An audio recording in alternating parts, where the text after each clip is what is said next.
Olá, meus queridos, tudo bem? Meus queridos, veja bem, esse vídeo aqui eu quero dedicar para todas aquelas pessoas que, quando ouvem os nossos vídeos falando do Evangelho Eterno, quando ouvem nossos vídeos falando sobre arrebatamento de igreja, falando sobre Santa Ceia, batismo em água, muitos líderes religiosos, muitos obreiros das igrejas evangélicas, eles agem de uma forma como se a gente estivesse lendo uma outra Bíblia que eles não leem. Mas eu quero dedicar para você que se acha pregador, você que se acha bom ensinador, você que se acha um pastor, não é? De uma igreja evangélica. Eu só gostaria que você entendesse, às vezes quando a gente fala contra arrebatamento físico, você pega a Bíblia e você diz que o arrebatamento existe. Querido, a palavra arrebatamento existe na Bíblia. A palavra dízimo existe na Bíblia. A palavra ceia ou Páscoa judaica existe na Bíblia. A palavra batismo em água existe na Bíblia. O que não existe na Bíblia é o desrespeito à língua original em que ela foi escrita. Você se acha um bom professor, um bom ensinador de Bíblia, não é? Mas eu pergunto uma coisa a você. Porque você gosta de nos criticar? Porque não é habitual você ouvir dessa forma que a gente ensina, né? Mas você sabia que na língua portuguesa existe concordância verbal? Você sabia que na língua portuguesa existe flexões verbais? Você sabia que na língua portuguesa existe concordância verbal e nominal? Existe conjugação de verbos com pronomes. Existe verbos no imperativo. Existe concordância do verbo. Existem verbos que não se conjugam no imperativo. Existem classificações dos verbos. Existem verbos impessoais. E você sabe o que é um verbo, meu querido? Por que você, quando lê a Bíblia, ou quando você ensina a Bíblia para os seus obreiros, ou os seus membros, você não respeita as regras da língua portuguesa? Por exemplo, você pega aquilo que Paulo ensinou para os crentes de Éfeso e quer implantar nas pessoas nos dias de hoje. Ou seja, quando você faz isso, você está desrespeitando quem? Você está desrespeitando o cara que fez a carta, no caso, é o destinatário, quem vai receber, não é? Quem vai receber é o destinatário. E quem fez a carta foi quem? Então, você tem que entender uma coisa. Na língua portuguesa, existem essas coisas tudo. E por que quando a gente lê a Bíblia ou prega a Bíblia dentro da igreja evangélica, as regras da língua portuguesa ficam para trás? Você sabia que quando você estuda a Bíblia, você tem que respeitar regras como pretérito perfeito simples, que expressa um fato que já ocorreu? Você sabia disso? Ou você lê a Bíblia de um modo aleatório, como se aquilo ali não fosse um fato que já ocorreu? É por isso que quem te ouve, meu amigo, minha amiga, continua enganado igual você faz, enganando as pessoas. Então, esse pretérito perfeito simples, ele expressa um fato ocorrido num momento anterior ao atual e que foi totalmente terminado. Eu poderia dar um exemplo para você e falar assim: ele estudou as lições ontem à noite. O que é isso? É um pretérito perfeito simples. Ou seja, eu estou expressando um fato ocorrido num momento anterior ao atual e que foi totalmente terminado. Eu posso te dar o exemplo também do pretérito perfeito composto. O que é o pretérito perfeito composto? Expressa um fato que teve início no passado e que pode se prolongar até o momento atual. Esse é o pretérito perfeito composto.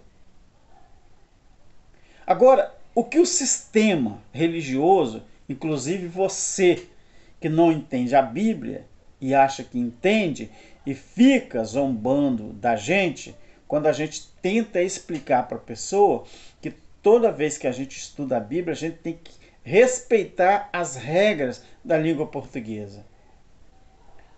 O que o sistema prega, por exemplo? Vamos falar sobre o pretérito imperfeito.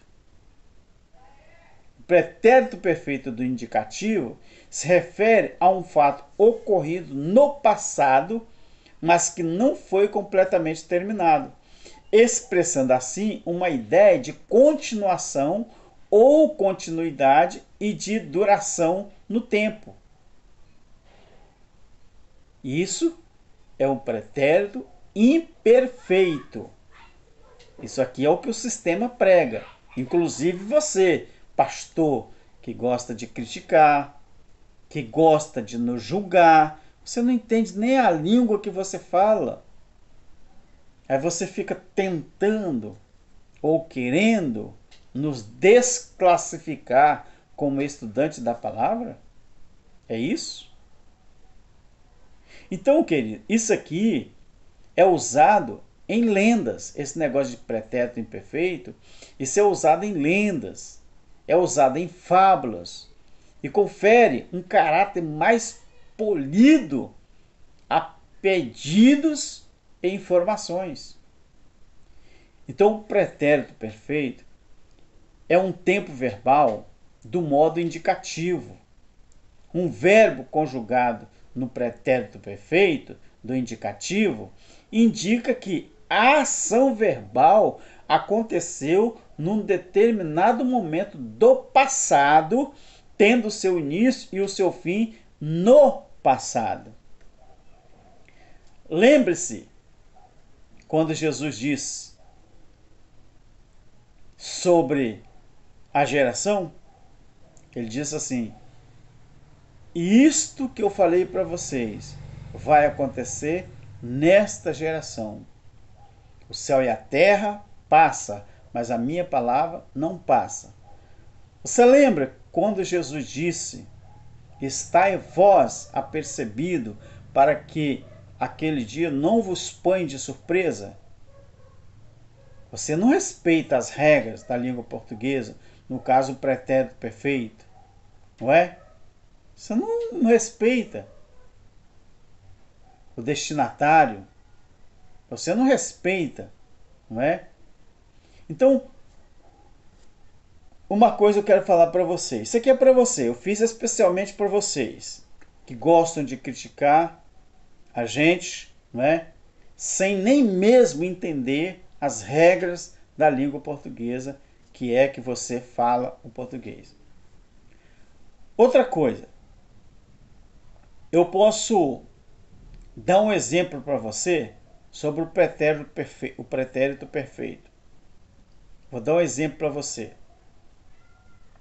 Quando eu falo, eu vou falar uma frase aqui para ver se você entende. Se eu falar assim: ontem eu visitei os meus parentes lá na roça. Olha o que é o pretérito perfeito. Eu dei um exemplo aqui. Então, o sujeito, porque existe o sujeito, não é? Na frase, toda frase tem que ter um sujeito. Então, o sujeito é alguém ou algo de quem ou do que se fala. Aí é que entra remetente e destinatário. Por que você acha que o livro do Apocalipse ele serve para nós? Ele foi escrito para nós, sendo que ele foi escrito para as 7 igrejas da Ásia. Tá vendo? Isso é regra do sujeito. O sujeito, ele é alguém ou algo de quem ou do que se fala. E esse sujeito, ele é facilmente identificado na oração através da utilização do método de pergunta. Por exemplo, se eu fazer uma frase aqui, o ajudante da loja correu muito com o veículo. Quem é o sujeito aqui? O sujeito é o ajudante da loja. Quando Jesus falou para João, escreve tudo que você vê e ouvir, escreve no livro e envia às 7 igrejas da Ásia. Você entendeu? Você sabe o que é regra da língua portuguesa para ficar julgando, falando do Evangelho Eterno, falando que nós estamos loucos? Será que nós estamos loucos ou é quem não entende o mínimo das regras da língua portuguesa? Então, quando eu falar, o ajudante da loja correu muito com o veículo, o sujeito aqui é o ajudante da loja. Quando Paulo escrevia as cartas dele, Paulo era o remetente, mas tinha um destinatário.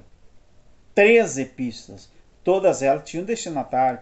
Aí você pega, futuriza e fala que Deus está falando comigo, que Deus está falando com você. Aí eu estou desrespeitando tanto o remetente como o destinatário, não é? Agora eu vou falar uma coisa para você. É um desafio, não é? Um desafio. Tá faltando gente neste tribunal. Mortos ou vivos, tanto faz, são do Senhor, desafiando o gigante. Você não entendeu nada que eu falei, né?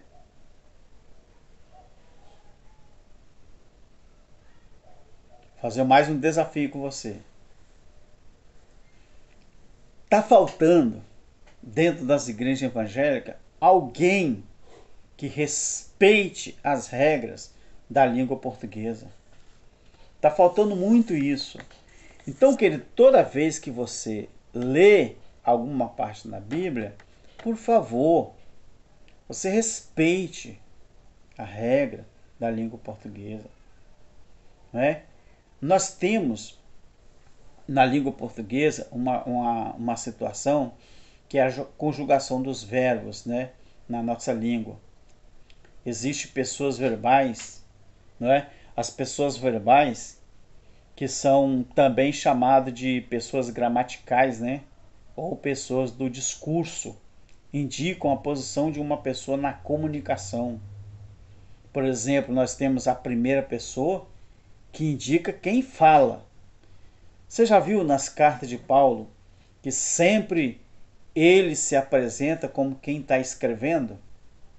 O que é isso? É a primeira pessoa que ela indica quem está falando, ou seja, eu ou nós. Isso é a primeira pessoa.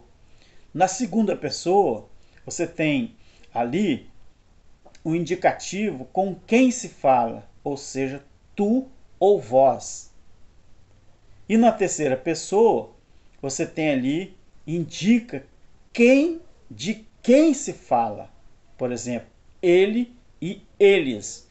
Você já viu que essas regras, o apóstolo Paulo respeitava isso tudo? Você já viu que os profetas respeitavam? Você já viu que os patriarcas respeitavam, os reis?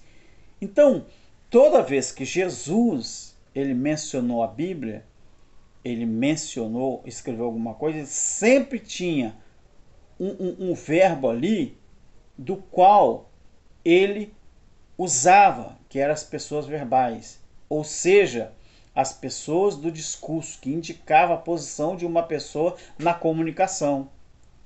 Então, nesse caso, a terceira pessoa indica de quem se fala. Paulo escrevia isso nas cartas. Aonde que tem ali, Paulo manda uma carta para brasileiro, para americanos, para chineses, para japoneses. Meus queridos, as cartas eram indicadas para pessoas que existiam, lugares que existiam. Agora eu vou te dar um exemplo também, como que você usa as pessoas verbais. Se eu falar assim, eu gosto de sorvete. Quem está falando? Quem fala isso é quem? Eu gosto, estou falando de mim. Estou falando de mim.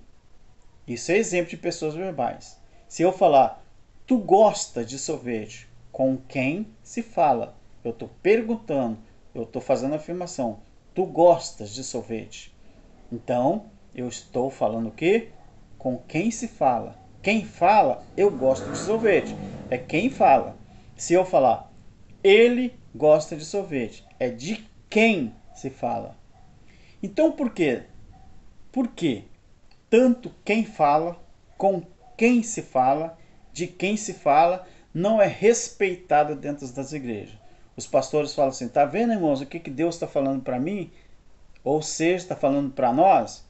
Mas quer dizer, e o remetente? E o destinatário daquilo? Não é respeitado. Então as pessoas do verbo variam em número, havendo 3 pessoas do singular, não é? Eu, tu e ele. E 3 pessoas do plural, nós, vós e eles, né? Nós temos primeira, segunda, terceira pessoa, tanto singular como do plural. Se eu falar assim, eu, tu, ele, e 3 pessoas do plural, nós, vós e eles. A primeira pessoa do singular, eu. O que isso aqui indica? Indica que existe um emissor. E isso era usado quando foi escrito a Bíblia, não é? Então a segunda pessoa do singular, tu, indica que existe um ouvinte. Era para quem ia receber as cartas. Era para quem receberia o livro de Apocalipse, não é? Então, o livro de Apocalipse, por exemplo, foi enviado às 7 igrejas da Ásia. Mas nós temos também a terceira pessoa do singular, que é ele. Então, ele indica que existe uma pessoa no assunto. Por isso você vê isso na Bíblia, né? Nós temos a primeira pessoa do plural, nós. O que indica isso? Indica que existe mais do que um emissor, não é? Está escrito isso em vários lugares da palavra, porque esse nós é a primeira pessoa. Então indica que existe mais do que um emissor. Nós temos a segunda pessoa do plural, que é vós. O que isso fala? Indica que existe mais do que um ouvinte. E temos a terceira pessoa do plural, eles, que indica que existe mais do que uma pessoa no assunto. Então, meus queridos, as pessoas verbais e pronomes pessoais retos, então as pessoas verbais são tradicionalmente representados pelos pronomes pessoais retos. Por exemplo, eu, tu, ele. Nós, vós, eles. Contudo, podem também ser indicados pelas desinências verbais. O que é isso? A indicação pelo uso do pronome pessoal. Por exemplo, aqui. Ontem eu almocei muito cedo. Ontem tu almoçaste muito cedo. Ontem nós almoçamos muito cedo. Agora nós temos as indicações apenas pela desinência verbal. O que seria isso? Ontem eu almocei muito cedo. Eu estou falando de quê? Desinência verbal. Por exemplo, ontem almoçaste muito cedo. Quando eu digo ontem almocei muito cedo, eu falei de mim. Se eu falar ontem almoçaste muito cedo, estou falando de outra pessoa. Ontem almoçamos muito cedo, eu estou falando de mim e de um grupo que estava comigo. Tá vendo? Almocei, almoçastes e almoçamos, elas diferem. Isso são desinências verbais. Eu vou terminar o vídeo e fazendo uma pergunta para você. Você, por acaso, você já percebeu quantas vezes você já mentiu para as pessoas que são a sua plateia usando a Bíblia?